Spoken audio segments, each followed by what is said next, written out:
জি, নাবিলা ঠিক। আপনি এখানে কেন এসেছেন? ভয় দেখিয়ে নাবিলার মুখ থেকে আসল সত্যিটা বের করে নিল নবাব।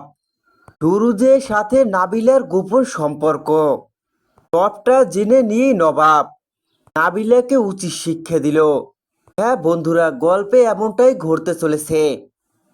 গল্পে তো ইতিমধ্যেই দেখা যাচ্ছে গ্রামের বাড়িতে ঈদ করতে চলে এসেছে সুরুজ ও খায়রুল।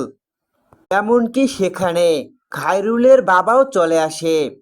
অফিসের স্যারের সন্তানই যে খায়রুল, সেও দেখা যায় সুরুজের বাড়িতে আসে। সুরুজ যে নাবিলাকে শহরে রেখে গ্রামে ঈদ করতে চলে এসেছে, এর জন্য নাবিলাও সুরুজের গ্রামে চলে আসে ঈদ করার জন্য।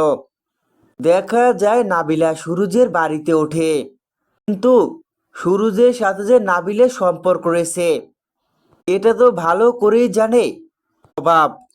দেখা যায় নবাব নাবিলার মুখ থেকে সত্যিটা বের করার জন্য কবাটে সাপ নিয়ে এসে নাবিলাকে ভয় দেখায়। সাপের ভয়ে দেখা যায় নাবিলা গুরুদের সাথে যে তার সম্পর্ক রয়েছে সমস্ত কথাই গড় করে বলে ফেলে। সাপের ভয়ে সমস্ত গোপন সত্যি কথা ফাঁস করে দেয়।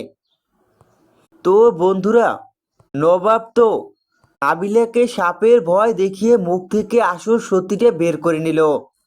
এবার কি তাহলে সবার সামনে সুরুজের মুখোশটা ফাঁস হবে? তোমাদের কি মনে হয়? কমেন্ট করে অবশ্যই জানাও।